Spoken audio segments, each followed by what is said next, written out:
Hello and welcome. I'm Lynn Fries, producer of Global Political Economy, or GPEnewsdocs. Today's segment's about the report Exporting Extinction, how the international financial system constrains biodiverse futures. The report was published by the Climate and Community Project, the Center for Climate Justice at the University of British Columbia, and the Third World Network. More specifically, today's segment features clips from the webinar launch of that report.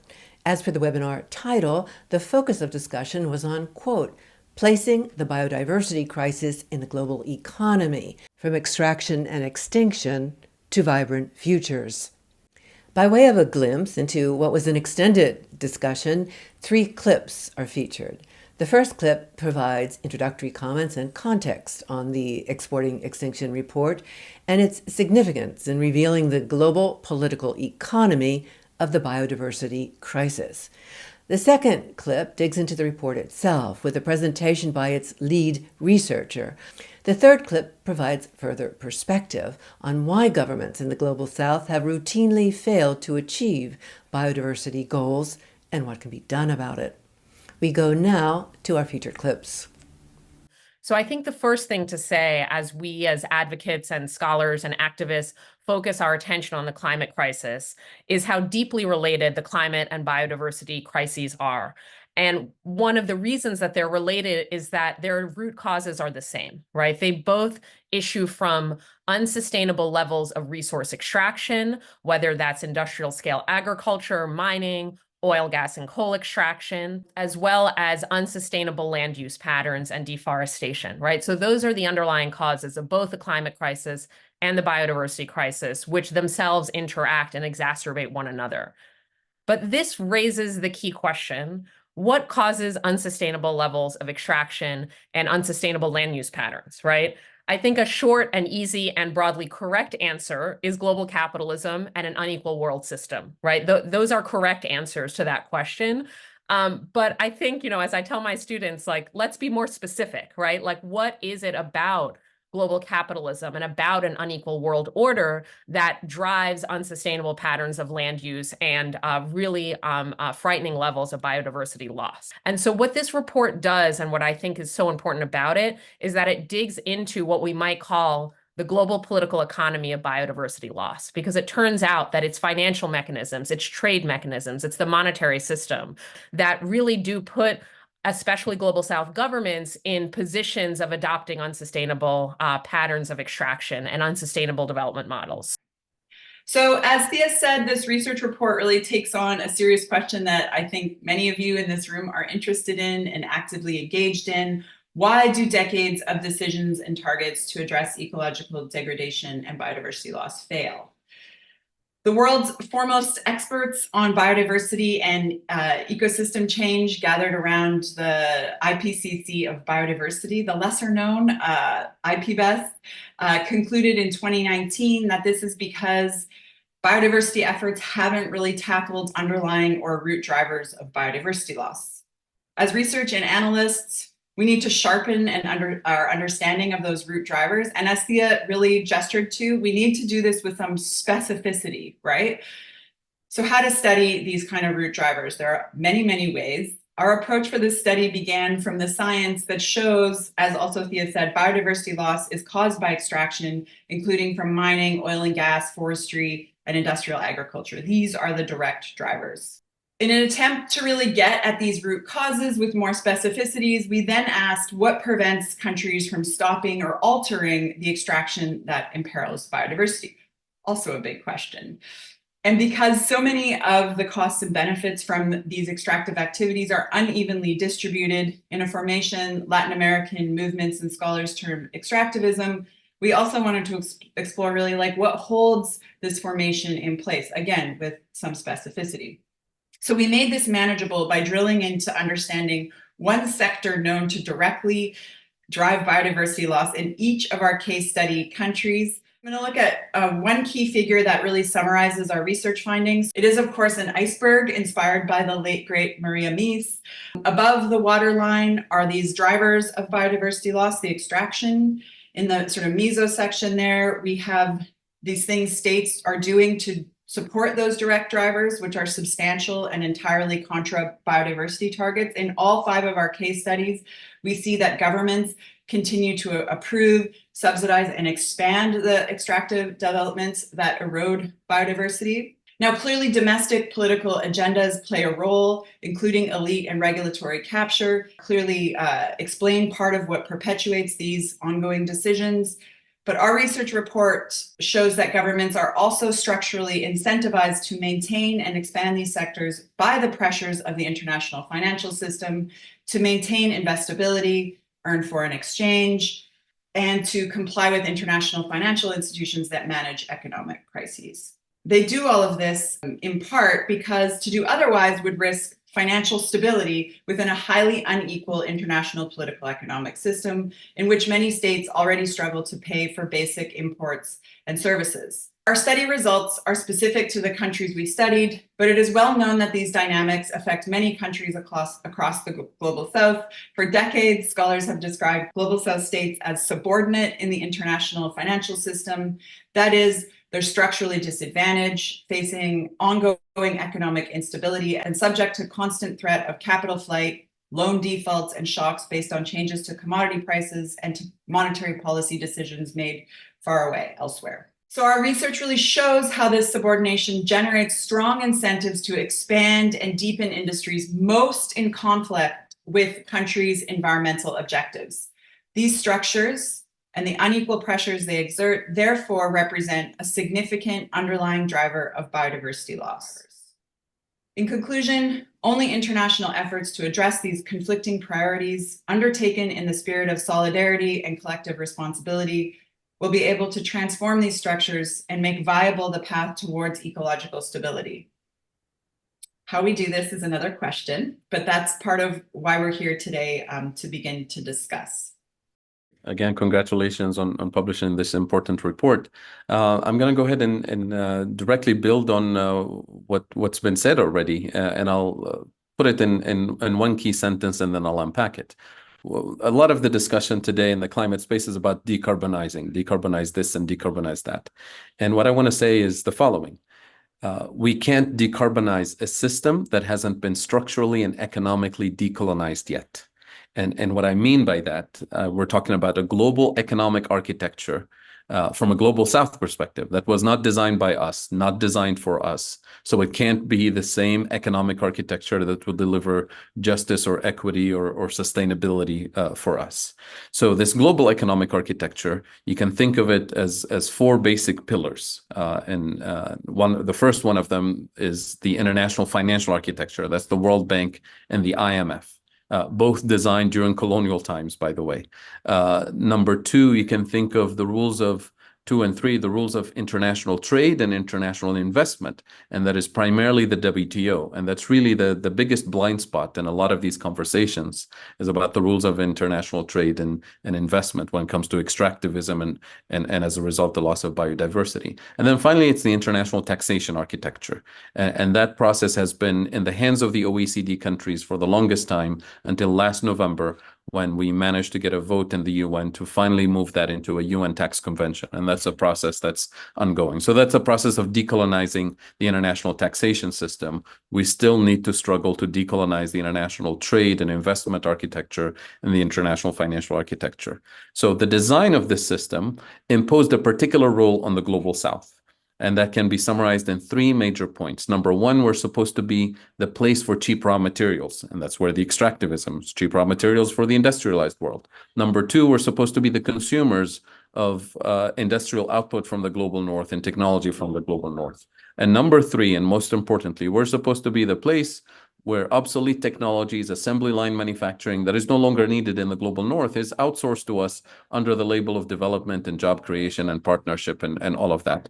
And that's really what locks us at the bottom of the global value chain.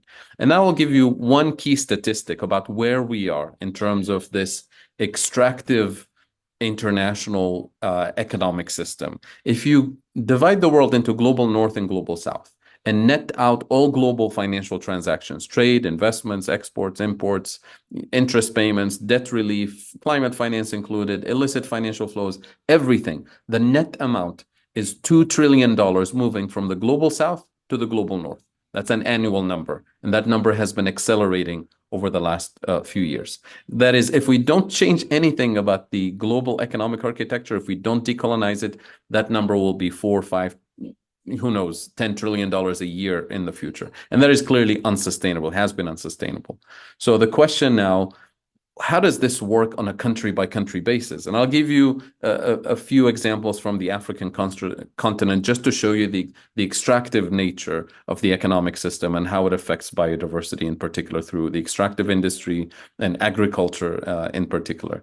So you have 3 major structural deficiencies that kind of are under the surface, because everybody's focused on the external debt as the visible kind of indicator of this extractivism. Yes, external debt is extremely important, and many countries in the global south are facing a significant debt crisis as we speak, but it's actually a symptom of deeper structural issues that I can summarize in 3 points. Number 1, it's food deficits. Believe it or not, the African continent today, which used to be the breadbasket for the global north, and less than 100 years ago. Today, Africa imports 85% of its food, not by accident, by design. It's the design of the rules of international trade that immediately, as soon as African countries started to gain independence, we started seeing heavy agricultural subsidies in the global north. You have the European Union Common Agricultural Policy. You have heavy agricultural subsidies in the US, Canada, Australia, Japan, and the former Soviet Union to prioritize the food sovereignty in the global north, that is producing core crops, wheat, corn, rice, barley, and so on, and to outsource the production of the cash crops to the global south. And that is large-scale industrial production for cash crops. And that's the concept of food security that was imposed on the global south at the time. And that is a key component of the loss of biodiversity, not simply because it's industrial agriculture, but because the farmers in the global south had to move away from producing their native crops, such as wheat and corn and rice and so on, and started, because it's subsidized in the north and it's cheaper to import, and they couldn't compete with that. So they had to produce cash crops for exports. And as soon as you start producing for exports, you have to use non-native seeds to serve the taste of your customers in the global north. And you have to use more fertilizers because these seeds are not acclimated to your soil, to your environment. And you have to use pesticides so whatever you're producing can survive the journey all the way to a supermarket in the global north. And you do that for a few decades and you just burn the fertility of your soil.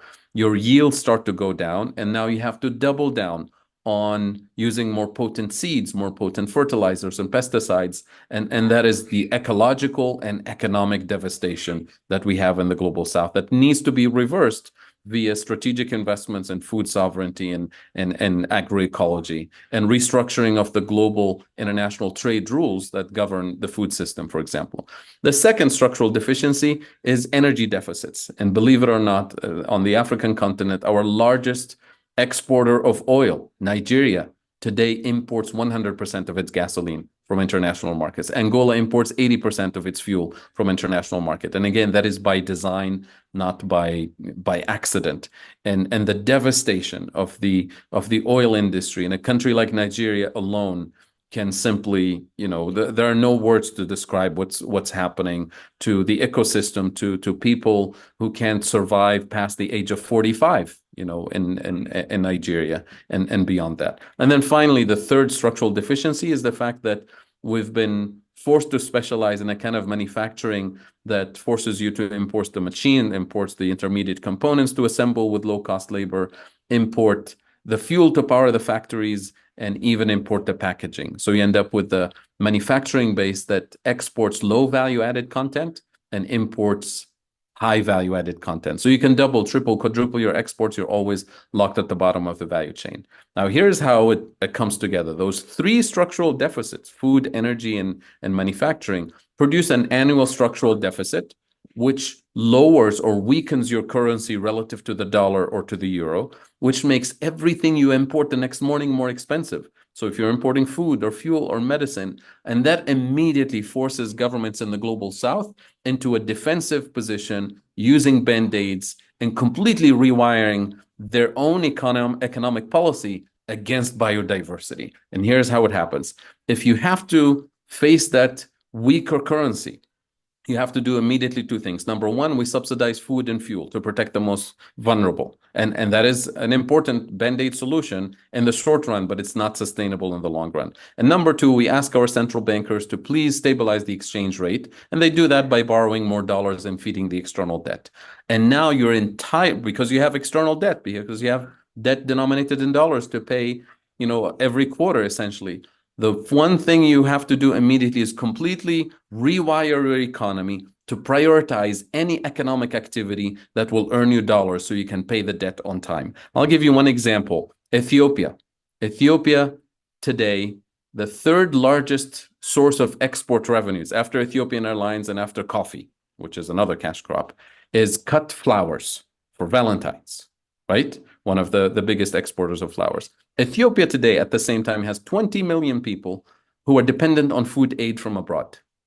That is the biggest misallocation of resources. And that's a country that's blessed with fertile soil and water resources from the Nile River and so on. And Ethiopia is not unique. All of our countries have rewired their economies to prioritize exports, anything that will generate revenues. And that is the biggest loss of biodiversity in a country like Ethiopia, and a country like Kenya, and beyond. I'll give you a second example. You rewire your economy to promote tourism.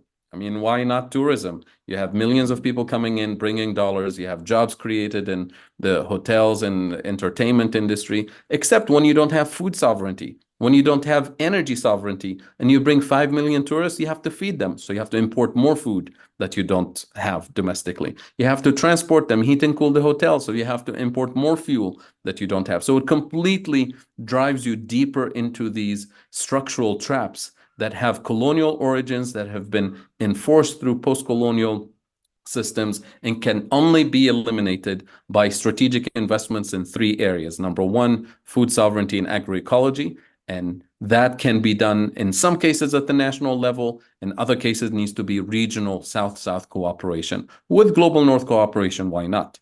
And number two, strategic investments in renewable energy sovereignty, which is Africa's biggest potential. For example, according to the International Energy Agency report from last year, Africa today, with existing technology, can produce 1,000 times its energy needs. 1,000 times. And not just for Africa, but for the rest of the world. And number three, strategic investments in a different kind of industrialization that allows the global South to escape the bottom of the value chain. And again, none of that will happen country by country. It needs to happen via South-South cooperation with South-North solidarity and cooperation, because we're all in this structural problem. And we're all destroying the ecosystem that is the lifeblood of the economy, of society, of everything we're fighting for. So that makes global South unity and solidarity not just a nice fluffy thing we say to each other in nice meetings, but a geopolitical and economic imperative. And that needs to be understood by not just civil society and think tanks, but at the highest level of political decision making in the global South, which means forming regional blocs that have the complementarity of resources and capabilities and have enough of a geopolitical weight to force joint ventures, to force transfer of technology, which has been the main impediment for industrialization from the global North. And if the global North is not willing, there are other options today, which is China. China, for example, has the entire value chain of manufacturing renewable energy infrastructure. So is there an opportunity for joint ventures, repositioning of the global South via the G77 plus China group, in order to change the balance of power, change the geopolitical game with the global North? Because at the end of the day, this is a question of power. We're going to have to leave it there. The Exporting Extinction report is available on the websites of all the respective publishers. So that's the Climate and Community Project, the Center for Climate Justice at UBC, i.e. University, British Columbia, and the Third World Network. A recap of all the panelist presentations and a link to the full unedited webinar video is posted at the University of British Columbia website at climatejustice.ubc.ca under the title Placing the Biodiversity Crisis in the Global Economy. Many thanks to the researchers, authors, and publishers of this report and all webinar panelists. And thank you for joining us.